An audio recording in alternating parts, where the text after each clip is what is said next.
Hello everyone, welcome to Divya classes. Teaching and cooking में आपका बहुत बहुत स्वागत है। तो मैं आज जो रेसिपी आपके साथ शेयर कर रही हूँ, वैसे तो आपने थंबनेल में देख ही लिया होगा। मैं आज दही भल्ले या फिर दही वड़ा जिसको बोलते हैं वो बनाने जा रही हूँ। और इसमें हमें करना क्या है, उड़द की दाल को अच्छे से सोख करके पीस लेना है और पीसने के बाद इसे वापस से हमें फर्मेंट होने के लिए छोड़ देना है। तो मैंने यहाँ पे आधी कटोरी उड़द दाल ली है, इसको हम ब्लैक ग्राम बोलते हैं। और इसे मैंने यहाँ पे भिगा दिया बिकॉज़ हम यहाँ पे 2 से 3 लोगों का ही बना रहे हैं, तो ज़्यादा हमें नहीं यूज़ करना है। आप अपने कंजम्पशन के हिसाब से ले सकते हो। तो हमने इसे भिगा दिया था और इसे लगभग 10 घंटे भीगने दिया। उसके बाद रात में मैंने इसे अच्छे से ग्राइंड कर लिया था। ग्राइंड करने के बाद वापस से मैंने इसको 10 आवर्स के लिए फर्मेंट होने के लिए छोड़ दिया। और मॉर्निंग हुई तो मैंने सोचा चलो अभी तो हमारा बैटर रेडी है, तो हम बनाना शुरू कर देते हैं। तो मैंने इसमें ग्रीन चिलीज़ डाली हैं, थोड़ा सा जीरा डाला है और थोड़ा सा नमक अपने टेस्ट के हिसाब से आप डाल सकते हो। नेक्स्ट मैंने यहाँ पे कढ़ाई चढ़ा दी है, कढ़ाई को मैंने फ्लेम ऑन कर दी है। अब हमें लगता है वाटर पूरी तरीके से इवेपोरेट हो चुका है हमारी कढ़ाई से, तो हम इसमें अब तेल डालेंगे। ऑयल आप अगेन मस्टर्ड ऑयल, मूंगफली का तेल आपकी जैसी मर्ज़ी करे, रिफ़ाइंड आप जो चाहे वो यूज़ कर सकते हो। मैं मस्टर्ड ऑयल ही यूज़ कर रही हूँ। तो चलो शुरू करते हैं।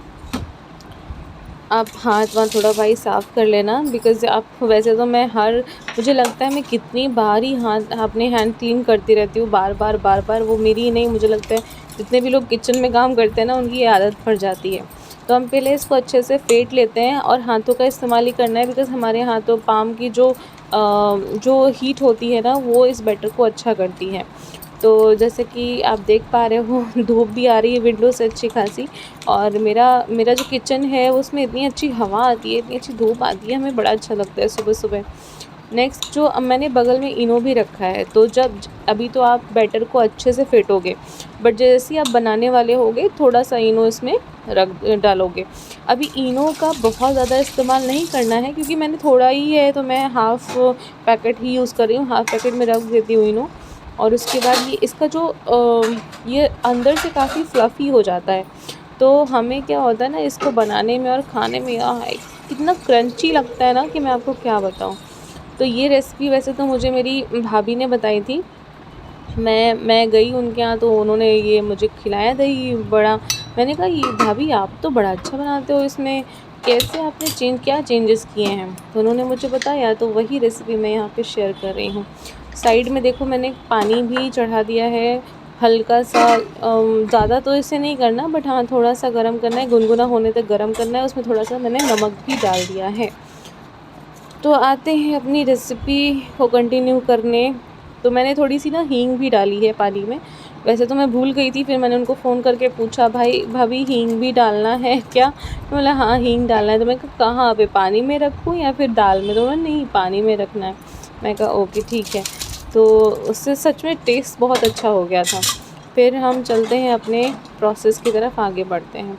तो यहाँ पे मैंने क्योंकि ऑयल कम लिया है तो एक बार में तो नहीं आएगा, मैंने 3 से 4 बार में पकौड़ियाँ हैं वो निकाली थी, जो वड़े हैं वो निकाले थे। तो आप जैसा कि देख पा रहे हो, आप तेल ज़्यादा रखोगे तो ज़्यादा ही, क्योंकि मुझे बार बार तेल गरम करना पसंद नहीं है बिकॉज़ वो तेल वेस्ट हो जाता है, इसलिए मैं थोड़ा ही तेल यूज़ करती हूँ, क्योंकि बार वापस से हीट किया हुआ तेल वापस से ख़राब करता है, वो हमारी हेल्थ के लिए अच्छा नहीं होता।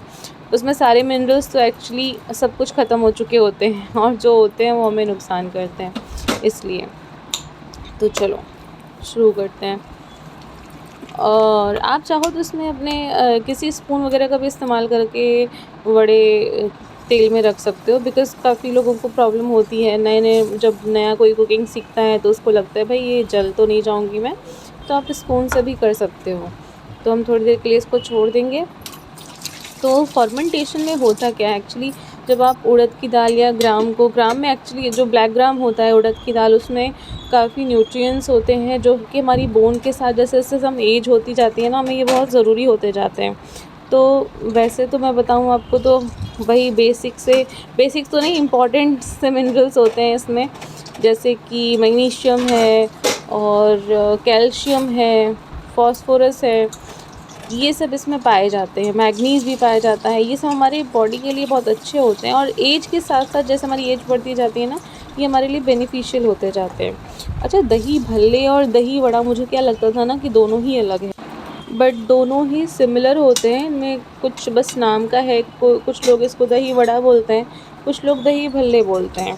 अब मुझे जहाँ तक पता है कि जो दही भल्ले होते हैं ना, इसको ज़्यादातर लोग समर के टाइम पे ही खाते हैं। Dahi bhalle is an actually north Indian dish in which lentil fritters are served in a seasoned yogurt, probably with chutney, whereas dahi vada is a popular South Indian dish in which the yogurt is seasoned with the tempering made with the curry leaves and mustard seeds. And now you can decide whether this is dahi bhalle or dahi vada, because dahi vada अगर है तो मैंने तो इसमें कोई भी curry leaves नहीं use किए हैं, मस्टर्ड सीड्स नहीं डाले हैं, तो बस इतना सा ही डिफरेंस होता है और ज़्यादा डिफरेंस तो होता नहीं है। तो ये कंफ्यूज मत होना, ये मैंने थोड़ा सा इसमें इफ़ेक्ट का इस्तेमाल किया था। चलो आगे बढ़ते हैं। अच्छा, आपकी फ़ेवरेट डिश क्या है, आप मुझे कमेंट सेक्शन में बता सकते हैं। और प्लीज़ वीडियो को ना केवल आप देखते हो तो उसको लाइक भी कर दिया करो, शेयर भी कर दिया करो, सब्सक्राइब भी कर दिया करो, ताकि पता तो चले कि हाँ कोई और भी है इस यूट्यूब की दुनिया में अभी। तो आप प्लीज़ ऐसा करो, क्योंकि आपको वीडियो पसंद आई है तभी आप यहाँ पर हो। हाँ, थैंक यू अगर आप ऐसा करते हो तो। चलो अभी आगे बढ़ते हैं, रेसिपी को फॉलो कर। देखो मैंने कितना कम लिया था, मैंने आधी कटोरी ही ब्लैक ग्राम लिया था, उड़द की दाल ली थी, बट देखो कितना सारा दही भल्ला मैं रेडी कर रही हूँ इससे। तो आप अपने कंजम्पशन के हिसाब से ले सकते हो। अगर आपको लगता है कि आप 5 से 6 आदमियों के लिए बना रहे हो तो आप 1 कटोरी रख सकते हो, बिकॉज़ हमने तो इसको लगभग 2 दिन हम चला लेंगे आराम से। पहला दिन आज का जिस दिन मैं बना रही हूँ, और दूसरा दिन कल का, और आराम से चलेंगे तो सुबह भी और शाम में भी, क्योंकि हमें ये बहुत अच्छे लगते हैं, प्लस ये हेल्दी भी होते हैं। तो नेक्स्ट आते हैं। अच्छा, फर्मेंटेशन क्या होती है? फर्मेंटेशन ये क्या है, हम क्यों फर्मेंट करते हैं उड़द की दाल को? और विंटर्स के टाइम पे हमें क्या करना है ना, अवॉइड करना है कि ज़्यादा देर के लिए विंटर की जो विंटर्स में सोकिंग करें राइस को या दाल को, क्योंकि विंटर्स के टाइम पे ना वाइल्ड ईस्ट रिमूव होते हैं। इसीलिए जो दही वड़े होते हैं, दही भल्ले होते हैं, वो ज़्यादातर लोग समर्स में ही बनाते हैं। देखो रीज़न है हर चीज़ के पीछे, हर चीज़ होती थी पहले, लेकिन इसके पीछे भी रीज़न्स होते थे, बट हम रीज़न्स अब जानते हैं, बस पहले मान लेते थे। तो फर्मेंटेशन किसी ने बताया या किसी ने पूछा या किसी ने कुछ नहीं, तो चलो मैं ही बता देती हूँ। फर्मेंटेशन एक प्रोसेस होता है जिसमें शुगर ब्रेक डाउन हो जाती है और नए प्रोडक्ट फॉर्म होते हैं with the help of chemical reaction and micro organisms. तो ये एक एनारोबिक प्रोसेस है। एनारोबिक प्रोसेस का मतलब होता है ऐसी जब एनर्जी रिलीज़ की जाए ग्लूकोज से, लेकिन ऑक्सीजन अवेलेबल ना हो। और एरोबिक में क्या होता है, ऑक्सीजन अवेलेबल होती है, उसके उस टाइम पे एनर्जी ब्रेक। अच्छा देखो, सिंपल लैंग्वेज में बताती हूँ। जब हम खाना खाते हैं तो हमारी बॉडी में, जब हम सांस भी लेते हैं तो क्या होता है, ऑक्सीजन अंदर रह जाती है, कार्बन डाइऑक्साइड बाहर जाती है। तो खाना खा रहे हैं तो एनर्जी का क्या हो रहा है, ये जो हम सांस ले रहे हैं खाना खाने के बाद, ब्रेक डाउन हो रहा है एनर्जी का, बट इसमें क्या चाहिए, ऑक्सीजन चाहिए। बट जो फर्मेंटेशन होता है उसमें ऑक्सीजन नहीं चाहिए होती है, वो एनारोबिक है। तो वो हम सिंपली क्या करते हैं, उसको अच्छे से ढक करके रखते हैं ताकि बाहर की ऑक्सीजन कहीं अंदर ना आ जाए, फर्मेंटेशन को बुरा ना लग जाए कि ये तो मुझे लगता है फर्मेंट करने के मूड में नहीं है, इसलिए हम इसे अच्छे से पैक करके रखते हैं जब हमें फर्मेंट करना होता है। ढोकला वगैरह सब बनाते होंगे तो उसमें तो बड़ा आप लोग जानते ही होंगे, क्योंकि मैं गुजरात पे रहती हूँ तो मुझे ढोकला तो बहुत पसंद है। नायलॉन खमण एक्चुअली में बहुत पसंद है। तो ये सब रेसिपीज़ मुझे तो सोच के अच्छा लगने लग जाता है खमण वमण के बारे में। तो अभी हम क्या करते हैं ना, अपना दही वाला प्रोसेस शुरू कर देते हैं। आपने देखा मैंने कैसे भल्ले भिगाए थे, और उसके बाद 5 मिनट बाद मैंने भल्लों को दही वड़ा, जो भल्ले हम बना रहे हैं उनको अलग कर दिया है।